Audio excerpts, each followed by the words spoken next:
Swaparantikam. Vandeham Sri Guru Siyata Parakamanam Sri Gurun Vaishnavamscha Sri Rupam Sagadatam Sahagana Raganatam Vitam Tam Sajevam Sadvaitam Sabadutam Parijana Saitam Rupam Krishna Sagadatam Saha. Kedaram Sri Radha Krishna Paran Sahagana Lalita Shri Vishyakanvitam Scha. Hey Krishna Karuna Sindhu Dino Bandhu Jagatpate Gopishaga Vika Kanta Radha Kanta Namostute.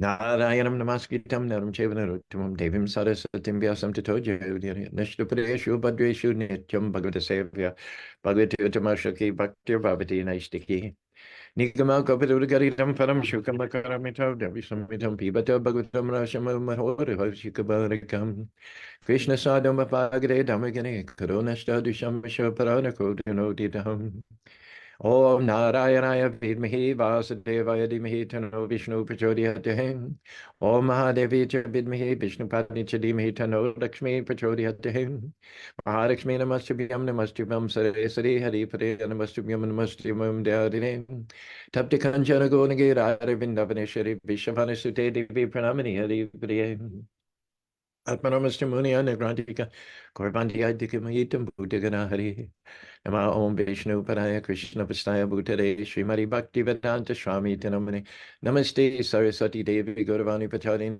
Nirvishesa Sanyavadi Praskata De Sadhani Sri Krishna Chaitanya Prabhu Nityananda Sri Advaita Gadadhar Sri Vasari Gaur Bhakta Vindam Hare Krishna Krishna Krishna Hare Hare Hare Rama Rama Rama Hare Hare.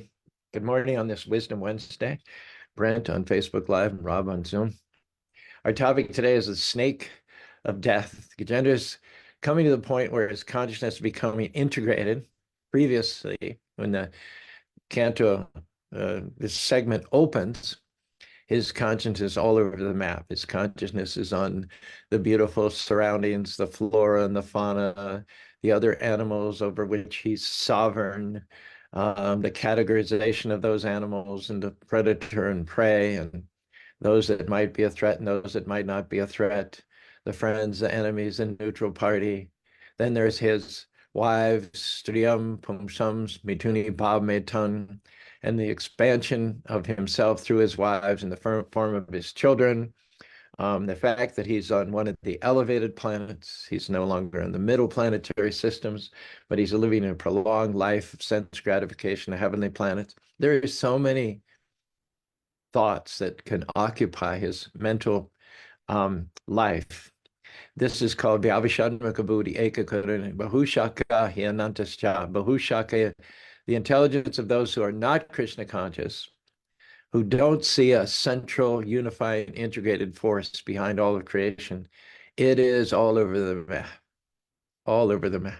It's like you take a pane of glass, it's one pane of glass, but you drop it onto a stone floor, and then that one pane of glass becomes thousands and thousands of shards of glass. That's the difference between a devotee and a materialist. A devotee sees, he may see all the variegated phenomena of this material world, but he sees an integrated source. He sees a singularity behind all the various phenomena of this material world. And similarly, non-devotees, they identify specific individuals, they identify races, they identify nationalities, they identify ethnicities, they identify various genders as the source of their problem. I could be more, I would have done more, I would have been so much further along were it not for that person or men, or were it not for women, or were it not for Palestinians, or were it not for Israelis, or were it not for Russians, or were it not for Ukrainians, or were it not for whites, or were it not for blacks, and just goes on and on and on and on. The finger pointing, the blaming is all symptomatic of non-God consciousness. The definition, the default setting. If you don't see one God who's all powerful, incidentally, some people give lip service to God, but then they describe him as someone who started the universe and then walked off and left it to its own devices.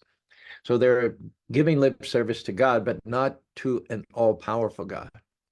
And God who is credited with creating, they grant him the act of creation, but then They can't understand with enfeebled intelligence how not only is God the creator, but he's also the preserver. And this is the key. If you've studied world religion class, you've studied the creator Brahma, and you've also studied the destroyer Shiva, and you've just studied the maintainer Vishnu. But of the three, the greatest is not the creator, the greatest is not the destroyer, the greatest is the preserver Vishnu. Take, for instance, a couple, they save their money and they buy a piece of land, they hire a contractor to build the house, they live in the house for some time, and after a period of time, they decide to destroy the house for one reason or another. Maybe they want to build something bigger on it. So it's true to say the contractor builds the house. It's true to say the demolition company destroys the house. But those who inhabit the house, those who preserve the house, those are the ones that paid the contractor. Those are the ones that paid the demolition company. So really, the preserver is the key figure there. Preserve is the most important personality. Personality. So Gajendra is now pulling his consciousness in from having been shattered, fragmented, dispersed, and distributed all over the map. As this struggle goes on and as his physical strength goes down, his consciousness goes up. His consciousness goes up as he is forced to focus more and more and more on the threat which is presented by the jaws around his leg and by the pain which is emanating from that. The more he's made aware of the dangerous situation, the more his life is at risk, the more his spiritual assets shine, the more his recollection of his previous life as a devotee returns. And then this third chapter, which we're going to be discussing for the next few days, are the actual prayers of Gajendra. Up to this point, we're setting the scene. But in the third chapter, the eighth canto of the Bhagavatam, Gajendra begins to recite Gajendra's stuti, those prayers which he remembered in his previous life for the grace of the Lord. Otherwise, how many elephants have you heard about reciting beautifully, eloquently composed poetic Sanskrit prayers? We don't see that very commonly. The prayers that he's reciting are the prayers that he had composed in his previous life. And the first point that he makes in his prayers is that if we know what's good for us, we should have no other shelter than Krishna. We should invest the mind in thoughts of Krishna. My pure devotees think of me and follow me all the time, discussing me incessantly. I am theirs and they are mine. Because they serve with love and never swerve aside from within their heart, I cause ignorance to subside. The wattage of transcendental knowledge I shine from within so bright, and in deep parental affection, I guide them to the light. When we get hurt, when we get into a precarious situation, like Gajendra, we go into the hospital for a surgery, maybe a friend or a relative, or we might even ourselves post on Facebook, wish me well, give me a Hare Krishna or two because I'm going to get, my appendix taken out tomorrow. So people put on the comments, there might be 20, 30, 40, 50, 100 comments wishing us well. We'll get messages. There may be flowers delivered to our hospital room. Some people will give some money to help pay for the surgery if we're short with our health insurance. Some people may even come to the hospital and say hello for 5 or 10 minutes. But that's the maximum. That's the maximum. People can only go so far in helping us. We ultimately are responsible for our own destiny. We shape ourselves the joys and fears of which the coming life is made, and fill our future's atmosphere with sunshine or shade. The tissue of life to be, we weave in colors all around. And in the field of destiny, we reprove. Others can only go so far. Each one of us has to come to the realization, just as Gajendra did, that when death comes, we are alone. We're alone. When your vital signs are dipping, your blood pressure is dropping, your liver's not working, your heart's not strong. Even the doctors, the best doctors in the world, you can pay them hundreds of thousands of dollars. There's a point at which they say, we've done everything we could. Now it's up to the Lord. If you've ever watched Grey's Anatomy or all these doctor shows, the ER, I think there's one series of shows called ER. The doctors come up. They've obviously been in the operating theater for hours and hours. They've got bags on their eyes. They've had the most sophisticated equipment. They themselves are the fruit of like 20 years of higher education. And they come up to the relatives who are waiting anxiously, and they say, we've done everything we could. Now it's up to the Lord. Our Lord Morris says the same thing in the seventh canto. Balasha nehasi tarumpitana nartasha chagaramidam taptasha tapiduedam yadi hajana tabad bibutanobidam. In spite of the best boat, still boats will sink. Titanic is an example point. In spite of the love and parental affection, parents who will give up without even a second thought, they'll give up their own lives to save the lives of their children. There's nothing a parent would not do. The life of the child is more valuable than the parent's own life. And in spite of that powerful emotion of wanting to, at all costs, protect one's child, how many parents lose their children? Look at the Israeli kibbutz. Parents, before their very eyes, the children were killed.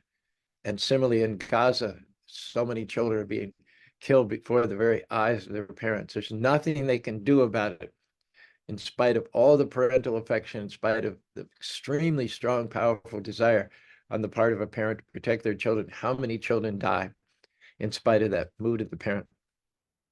How many boats sink in spite of the fact that they are very, very well constructed? And how many patients die in spite of the fact that they have the best medicine, they have the best facilities, and they have the best doctors? In Gaza now, there's a hue and cry about the humanitarian crisis. The hospitals don't have antiseptics, they don't have antibiotics. So most of the hospitals are not functioning. And so the complaint is that we don't have the tools that we need in order to save people's lives. People are losing their lives due to disease, due to infection, due to lack of facilities. But that doesn't mean to say that if you have the best hospital, the best nurses, the best equipment, the best doctors, that you'll still be able to save everybody's life. You're going to lose people no matter what. There's a saying, a doctor injects a medicine that he knows very little about into the body of a patient whom he knows nothing about. In the old days, doctors knew their patients. They would sit by the side of the bed. They would talk to the patients. They would have probably brought that patient in the world. They would have probably delivered that patient and cured the patient from the measles and the chicken pox. They would know everything about that patient. Nowadays, doctors know nothing about the patient. They give the patient whom they know nothing about a medicine that they know hardly anything about as well. In India, the doctors are called the brothers of Yamaraj. Yamaraj is the lord of death. Doctors are called his brothers. Yamaraj, when it's time for us to go, our lifespan, the sands have trickled out of the hourglass, and our days on earth are over. Yamaraj comes and takes the pran. He takes the pran. The pran is the life force is sometimes compared to the snake, which lives in the spine, the chakra in the spine. It's a very, very powerful life force. But when death comes, the body is compared to a city with 9 gates: the nostrils, the ears, the eyes, the genitals. And death with its soldiers, old age and death with its soldiers, attacks the city of 9 gates. And they take away the eyesight, they take away the hearing, they take away the sense of taste, they take away they tear down, so to speak, metaphorically speaking, they tear down all the defenses of the body.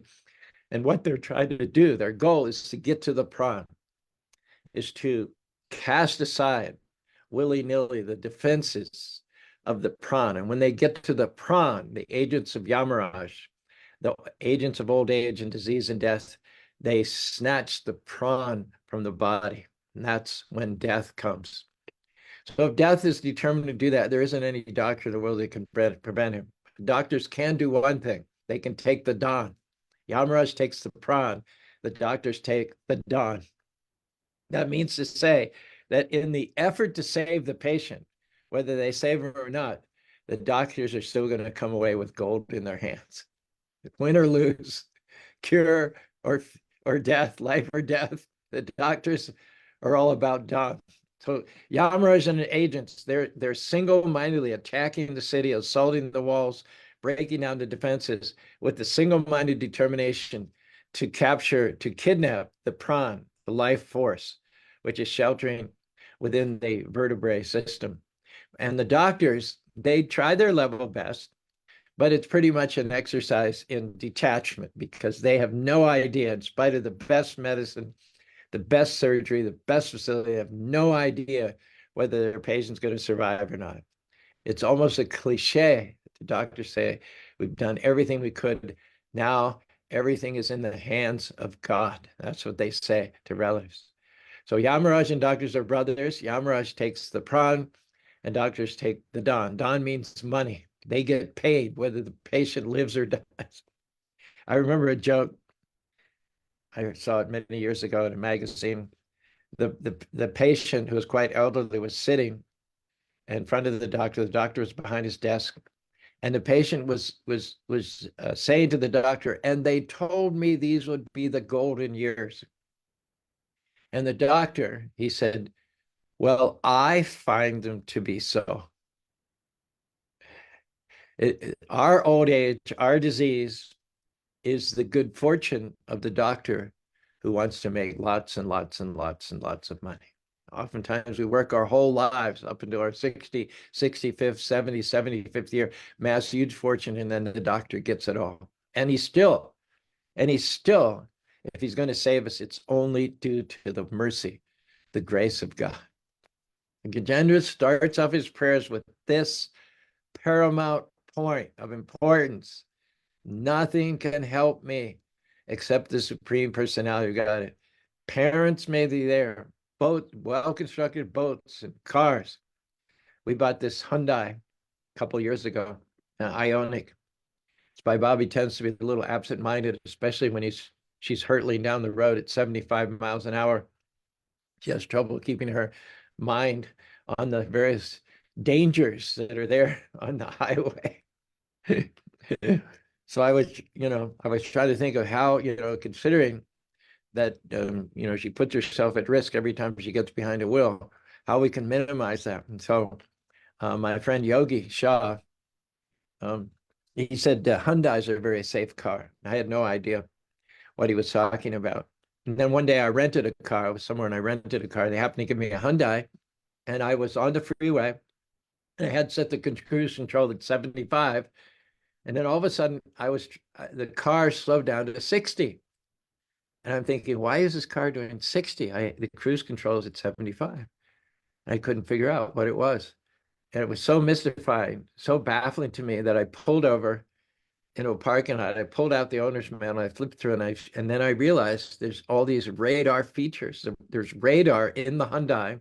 And now I've heard every car practically have it. But this was a few years ago when it was cutting edge technology. The Hyundai can detect when you're coming up on a car. So if you're coming up on a car and your cruise control is 80, but this car is only going 60, the radar in the Hyundai will slow you down so you can't travel faster than 60 miles an hour. So if you want to go faster, then of course the secret is you pull out from behind this car to the passing lane, and if there's no other cars in front of you, you'll go back up to your preset speed of 75 miles an hour, whatever it was. This is an incredibly amazing, cunning, clever safety feature. Another safety feature is that the radars also can tell when oftentimes there's a blind spot. And when we swing out to pass someone, we don't see the car that's right beside us because it's too close. Our mirrors are set to see something further back, but not right beside us. But in the Hyundai, there's a little light that comes on in the mirror that if you have a car just abreast of you, you have only look at your mirror, and the light will tell you, even if you can't see the car, you'll see the light. And then if in spite of all that, you make the move to turn into the passing lane, there'll be a huge, huge alarm. So you can have vehicles which are practically self-driving. Sometimes I drive this Hyundai and I'll be going down the freeway, and there'll be turns in the road, I'll be passing people. I won't even have my hands on the steering wheel just to see what it can do. And then after about 20 seconds, there's a big light and a beeping that comes on, and the sign says, put your hands on the steering wheel. So you have to put your hands on the steering wheel as a formality. But the point is, even you have the safest airplanes, not a single major crash, knock on wood, in America, probably in the last 10 years, the safest trains, the safest cars, the best freeways, the best doctors, um, the most loving parents, still there's only one person. There's only one person who can help you. Nobody in the last and hours can help you except the Supreme Personality of God. Gajendra was being pulled by the crocodile who had a hold of his leg. Some of the elephants were trying to help kind of half-heartedly and from a distance by pulling his tail in the other direction. They were trying to do their duty. He was their king after all. It wouldn't look good if they just rode him off right away. And so they were trying to pull his little tail. The crocodile had a hold of his leg, which was big as a tree trunk. And the other elephants were pulling his little tiny tail. And you can imagine it was hard to get a good grip on it. And it was hard to really do anything to counteract the crocodile's firm grasp on the leg of it.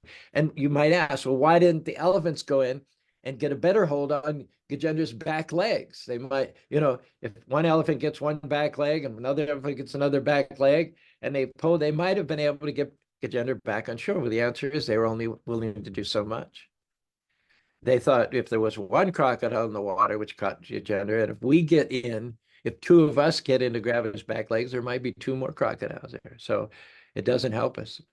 In fact, in the seventh canto, Abam Kalingam, but Opantuano Pariogaram, but Seva Tantum Vyada Kalavari. There was a story told by Hiranyakashipu also. Because the relatives were dying, were full of grief that brother Hiranyaksha had been killed by Vishnu. Hiranyaksha was Hiranyakashipu's brother. And when he was killed, the whole dynasty was in mourning. They were very sorrowful that this glorious son of the dynasty had been killed by Vishnu. And they all resented it. They all resented, just like 1948, there was an upheaval in the Middle East, and most Palestinians left their homes. They voluntarily left their homes, and they went somewhere else. They thought it would be temporary because they were assured by Egypt and all the coalition of Arab forces that they would annihilate the Israelis. So they didn't want the so-called, out of a so-called concern for the Arabs, they told their Arab brothers and sisters, leave your homes in Palestinian, go into a temporary refugee camp, we'll annihilate the Israelis, and then you can go back to your homes. Well, that never happened because the Israelis beat the stuffing out of all the Arab armies. So it wasn't so much that the Israelis stole the land from the people, they gave it up, they left. 20% of Israel today is Arab. There's Arab doctors, there's Arab members of parliament. They have equal rights. They're not discriminated against in any way, shape, or form whatsoever. But still, people can't get over the fact that, our land was stolen in 1948, our homeland. We're coming up to Christmas. We're celebrating the birth of a Jew who was born in a place called Israel 2,000 years ago, 1,000 years before the Prophet Muhammad even saw the light of day, and that the Jews are accused of stealing the Arabs' homeland. Go figure that one out. In any case, we don't achieve anything by playing the blame game. Blame is pronounced another way, be lame. Be lame.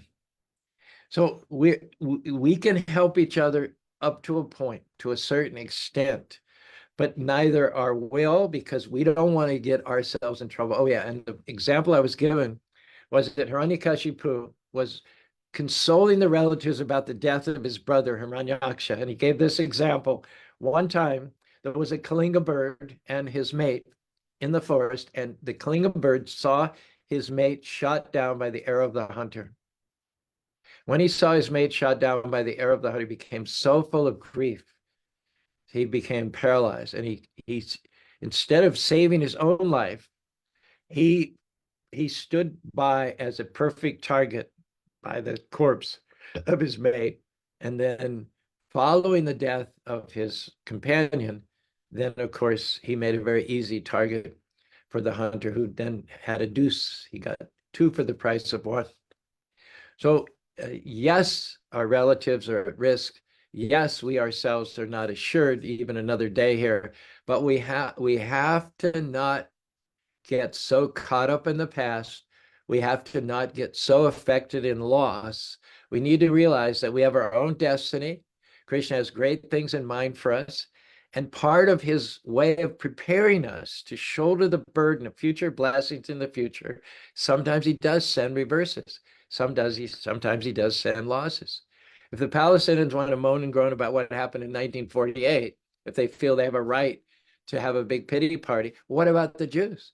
Don't they have a right to have an even bigger pity party for what happened to them in practically every country of the world? Nazi Germany is not an exception. They kicked out of every country in the world practically after big pogroms in Poland and even in the Netherlands, and even what to speak of the Arab countries. And yet they bounced right back.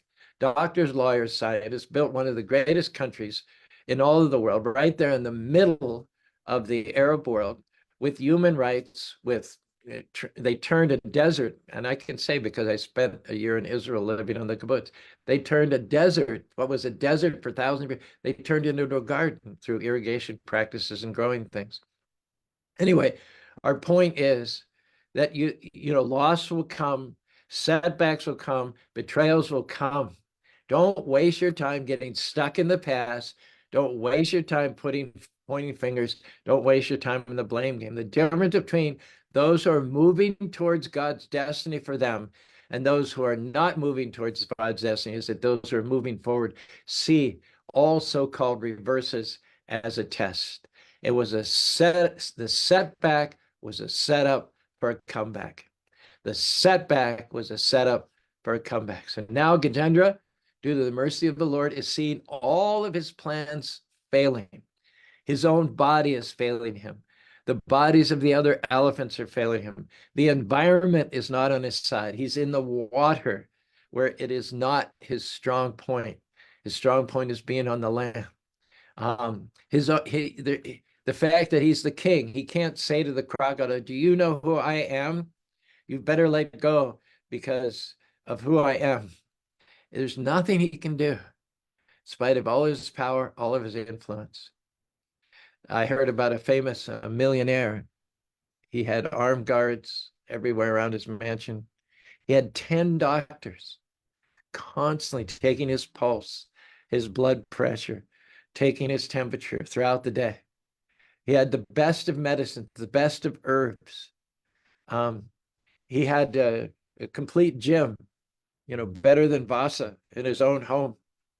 The best food, and the food was prepared by the best cooks, and it was all tasted first to make sure that it was pure and non-toxic. Yeah, he wanted to use his money, his influence, his power to make sure that he lived as long as he could possibly live. But in spite of the medicine, in spite of the doctors, in spite of the food, in spite of the exercise, in spite of the diet, in spite of the residents, in spite of the armed guards, he died in his sleep one night. Here's an ironic story that a devotee tells about his father. This devotee's father had a major heart attack, which he somehow or other survived.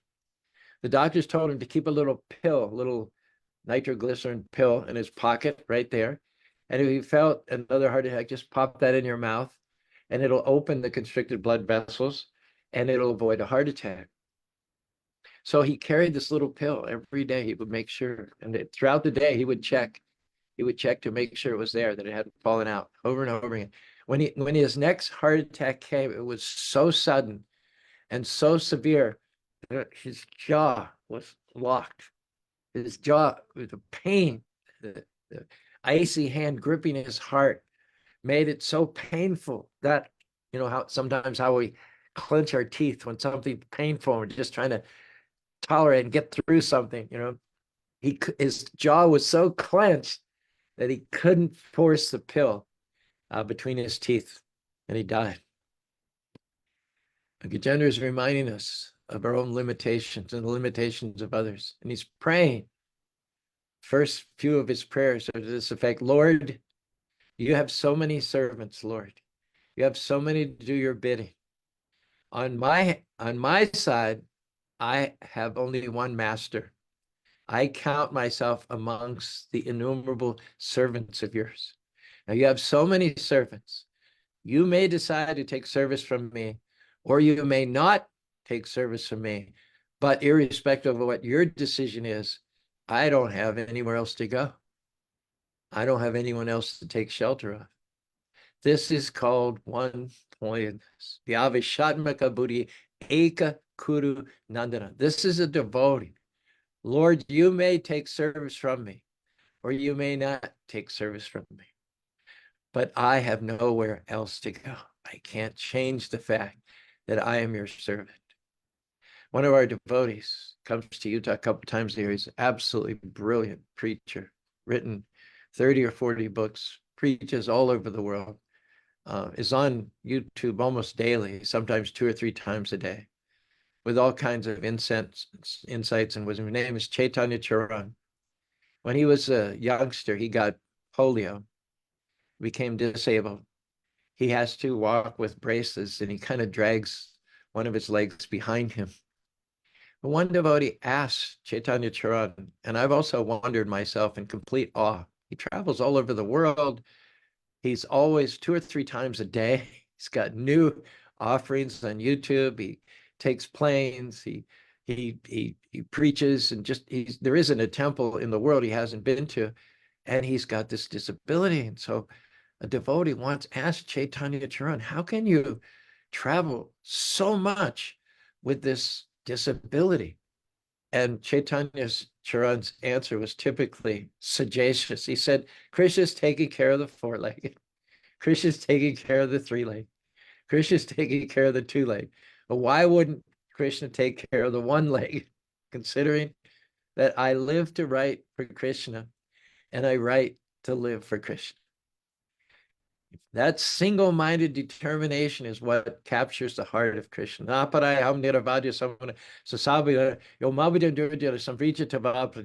Krishna declares that because the gopis swajishtaram shajanam aryapatam hidvam bhajanma kandam udavad shrutabiyavimikaham.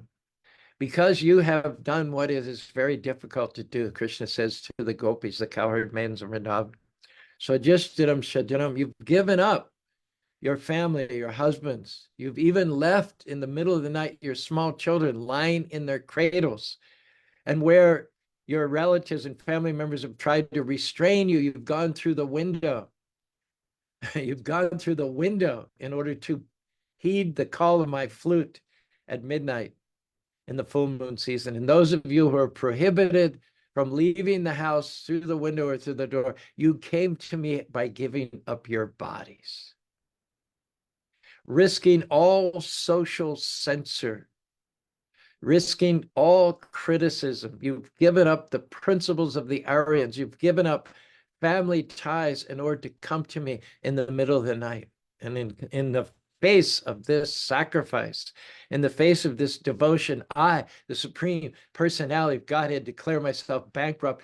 Though I could try with all of my opulence at my disposal, everything material and spiritual, and though I were to try for the duration of a night of Lord Brahma, I could never, ever repay you. In this way, the humble cowherd maidens of Vrindavan conquered the Lord with their devotion. The Lord offers all of his resources. The Lord offers his own heart for those devotees who go above and beyond in order to serve him. So Chaitanya Charan is not only a great scholar, but he proves the depth of his devotion. He proves the validity of his insight that Krishna promises. That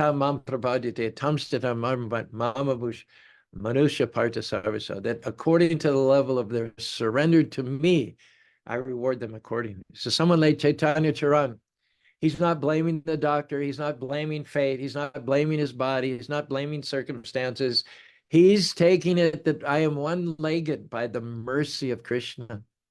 If I were 2-legged, if I were hale and hearty, the level of my surrender would only be up to a certain point. But because I have braces, because I have polio, because I'm handicapped, and still I write for Krishna, and I write to live for Krishna, and still I travel all over the world against all odds, this is a golden opportunity to get the special mercy of the Lord. This is a devotee of the Lord, tried and true. Another great example, Jayapataka Maharaj.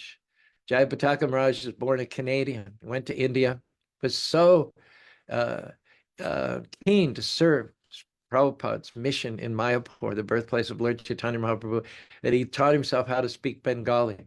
He taught himself how to speak Hindi. He gave up his Canadian citizenship in order to become a citizen of Bengal, a citizen of India. Preached for many years.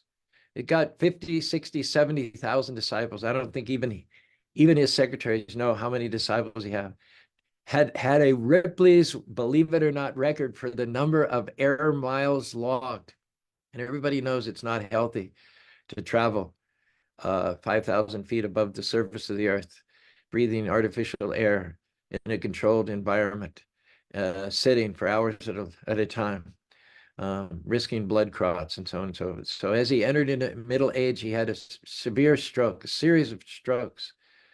And as strokes are prone to do, he was paralyzed all down the left-hand side of his body and relegated to a wheelchair. This is a guy, big, strong guy.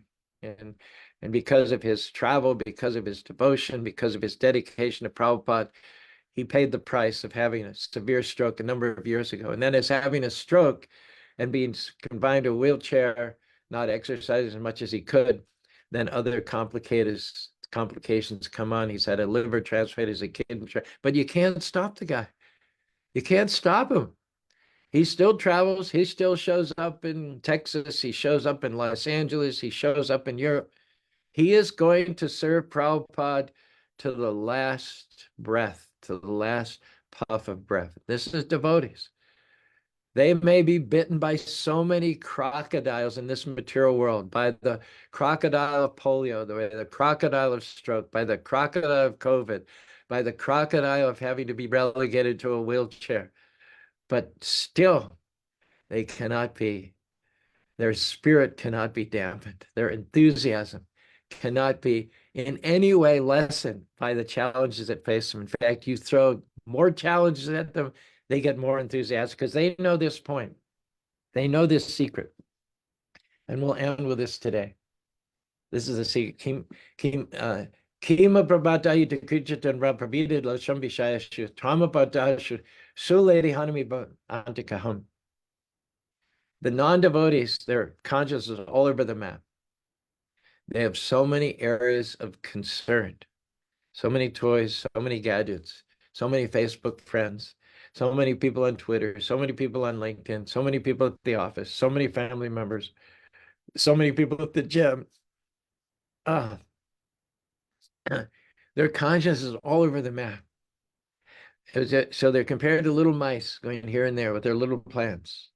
Whatever, I don't know what mice are thinking, but they're always busy. They're always active. They're going here and there. They've got all these little tiny mice live in a hole in the wall, but yet they have all these big plants and they're constantly active. So imagine little mice running around here and there, executing all his plans with his big to-do list. He's got all these things to do today, and he's very busy trying to get them all ticked off his to-do list. But all the time, there's a black snake. The mouse can't see him because he's behind him and above, but the black snake is tracking the little mouse wherever he goes.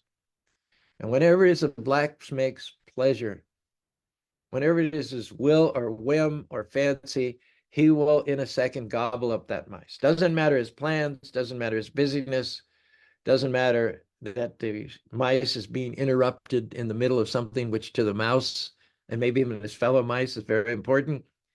It's really the prerogative of the black snake that according to his sweet will or whimsy, he will immediately gobble up that mouse and all of his plans will be kaput. And that's us. That's us. We only see the light of day every morning because God hopes for us to change things. God hopes for us to get back into the devotional service of Lord, and God gives us latitude. God gives us the opportunity day after day after day to get up and say, Lord, I have forgotten you for so long.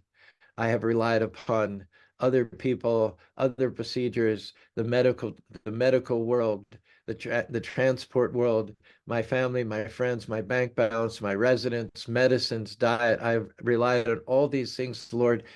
But now today, I'm coming back to home. I'm coming back to the shelter of your lotus feet. That's the only reason we see the light of another day, that Krishna hopes we'll turn things around. We'll get a heart transplant today.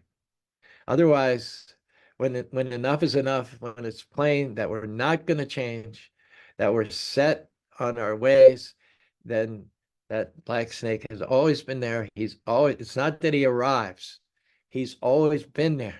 But the mouse is so foolish, so self-absorbed, so preoccupied, and so limited in his vision that he can't see the forest for the trees. He's just looking for little bits of cheese on the floor, and he's looking down, and because he never looks up, he never sees a black snake. So that black snake of death swallows everyone, interrupts our so-called important plans, pulls us right out of the middle of the family circle. Kumar, a good friend of ours we've known for many years, his wife is a gynecologist. He worked as a higher up in a big factory as an engineer. They're both very good income, both six-figure salary. I did the housewarming. His wife and he bought a new house about 10, 15 years ago. Beautiful, beautiful, one just gorgeous house. Exercise 2 hours a day, very thin, not an ounce of fat on him, very friendly, very positive attitude. A month ago, he's just eating dinner and he just fell, just dropped dead, just dropped dead. The snake of death got him. I asked his daughter, who's a doctor, his daughter and her husband are both doctors. They live in Boston. They came for the funeral. I said, was he in ill health? They said, no, they had just come to Utah a month before and they were all hiking in Escalante, vigorously hiking. No warning, no sign, did everything right. He was about 80 years old, which is not necessarily that old, just dropped with his head into the plate of food all of a sudden. So the snake is always there. It doesn't just arrive one day. And this is what we fail to realize. There's a narration that says that when you're 5 years old, the snake of death has got you up to the knees. The snake of death has swallowed your feet, your ankles, your calves, and he's got you up to the knees. By the age of 25, that the snake, the jaws of the snake have progressed up to the ankles, to the shins, to the knees, to the thighs, and to the waist. By the age of 25, the snake of death has got you up to the waist. And then the snake of death continues to ascend.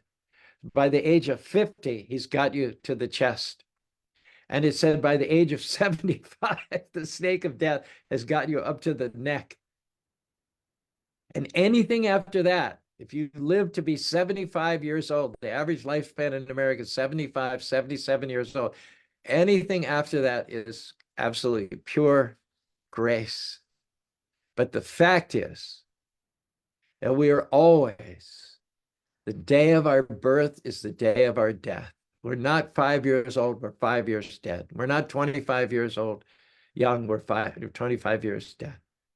Death has always, he got his jaws into us from the moment we saw the light of day, and he has simply, just like a big python, swallowed us as the years have gone by, more and more and more and more. And if you reach the age of 75, you're one of the lucky ones. You're one of your lifespan is complete.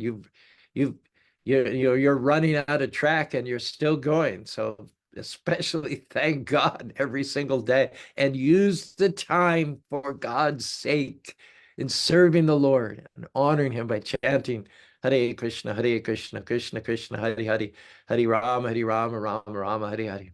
What's the secret that the devotees have for dealing with this snake which has got hold of us from the day of our birth? The secret is that Krishna has defeated not one snake, but he's defeated two snakes. Krishna is the most expert at defeating the snake of death. Krishna defeated the snake of Aghasura even when he was in his infancy in Vrindavan. Krishna killed the snake of Aghasura, and a few days later, the very dangerous snake Kali was poisoning the waters of the river Yamuna, Krishna also subdued Kaliya by dancing on his hoods.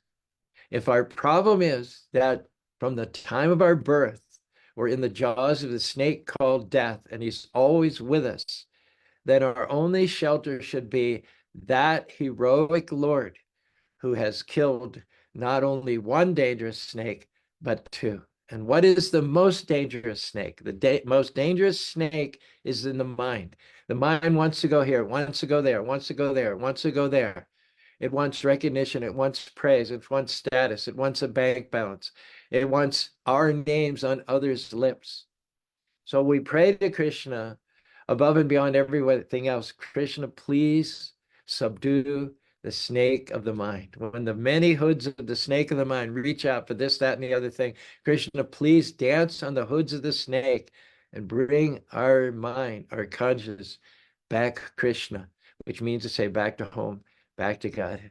Hare Krishna, Hare Krishna, Krishna Krishna, Hare Hare, Hare Rama, Hare Rama, Rama Rama, Hare Hare.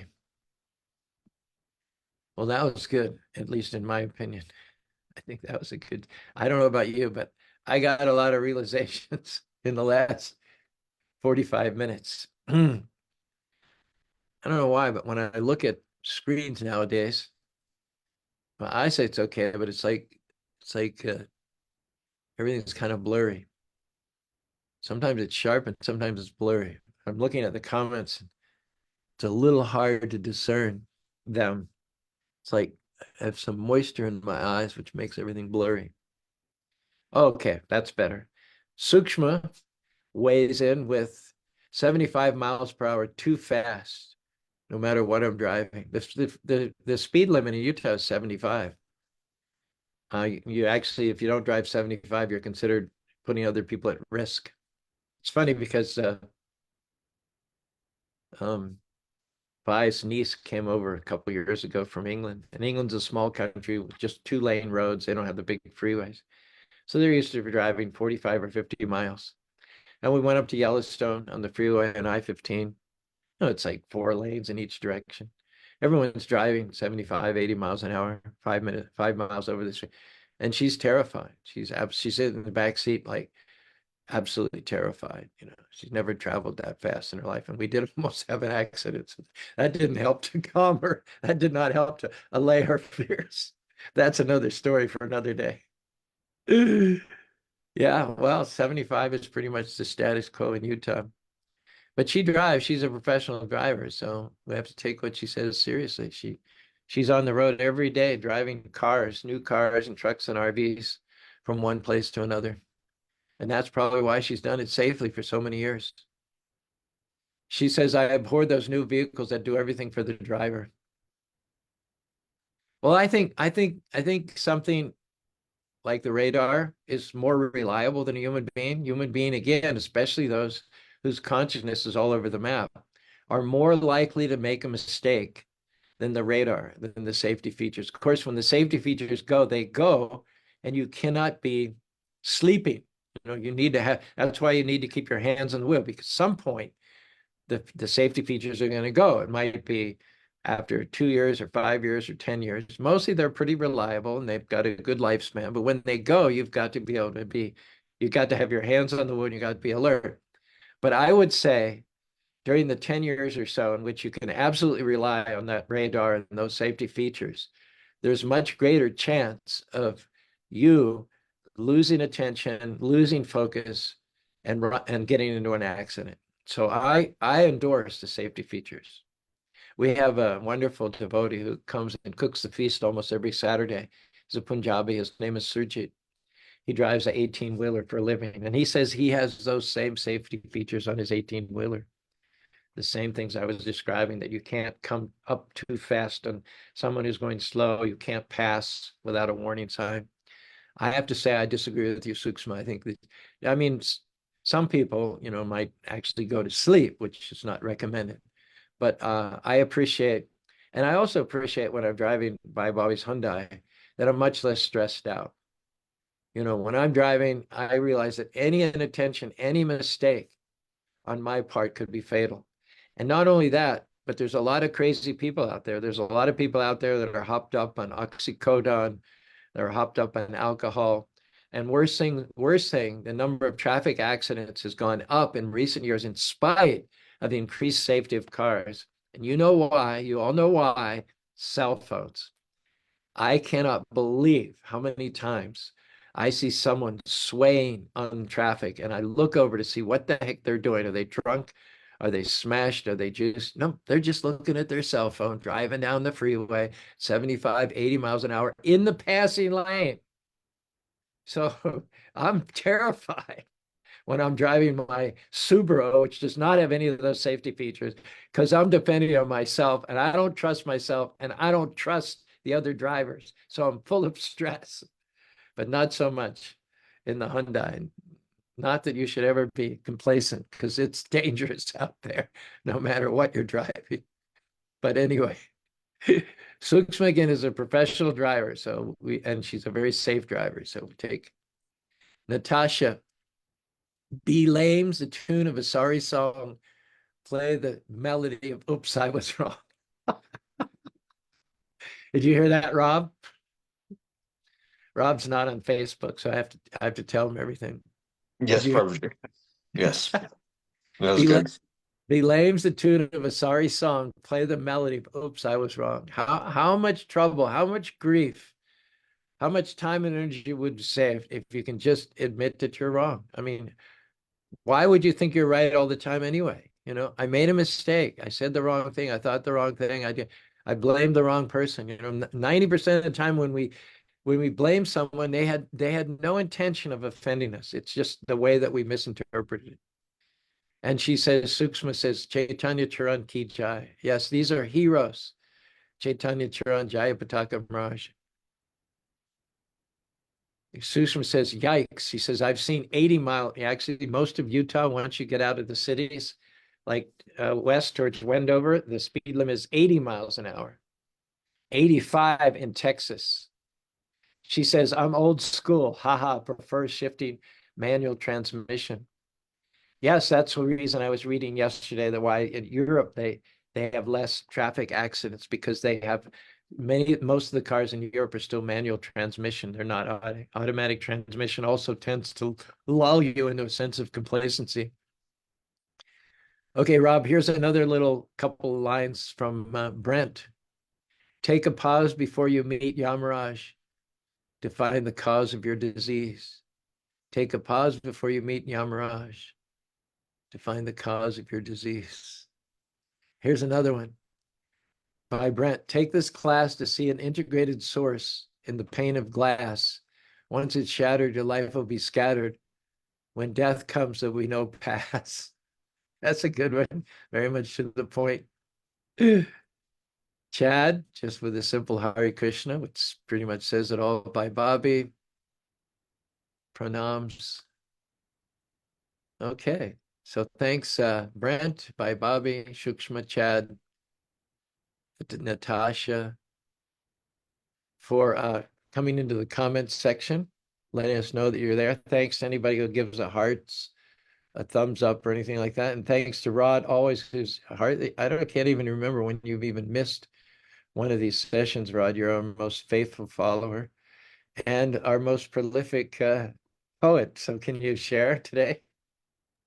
Hare Krishna Prabhuji. It does happen on occasion. Sometimes I just can't make a show. Yeah, it has happened very rarely. All right. Let's see here. Okay.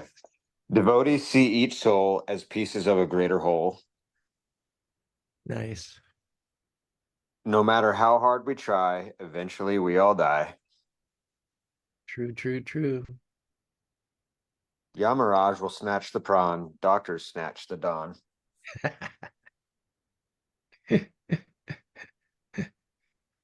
Don't play the blame game and be lame.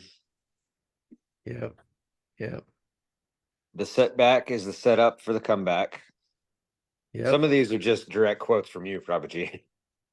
Yeah, and I just steal them from other people. Speaking of Chaitanya Charan, he told me once, speaking of pithy he says the best writer is the best robber. The Chaitanya Charan, he's always asking me, can you send me some of your songs? Can you send me some of your lyrics? And I know he's gonna steal them. I know he's gonna steal them, but that's okay. We're not, we actually endorse plagiarism in our culture. Yeah. If you have a good idea from somebody, then by all means do your part and spread it around. You know, we're not interested in taking credit as authors, you know. Any more? Yeah. The most distressed are the most blessed. That is when surrender is the easiest. Nice. Very sweet. Nice wordplay there. Devotion with a single mind is bhakti refined. Sweet. We only get more days so we can change our ways. Absolutely true. Absolutely true. Haribol. I think if you just take those few sayings, that's the sum total of everything that it took me 45 minutes to say. So congratulations.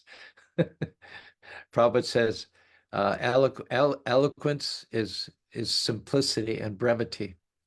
So very eloquent output today, Rob. Thank you very much. This has been Wisdom Wednesday. Enjoyed it. Had a lot of realizations. I hope you could say the same. We'll be back with you on the weekend, of course, and then Monday, and then Tuesday. I'm not sure about Tuesday morning because I'll be going to the Bhagavad Gita retreat in Texas. I'll be leaving on the 19th, and Wednesday for sure. So Monday, yes, Tuesday, maybe, and Wednesday, not. Have a great day. Thanks for joining us. Hare Krishna, Hare Krishna, Krishna Krishna, Hare Hare, Hare Rama, Rama Rama, Hare Hare.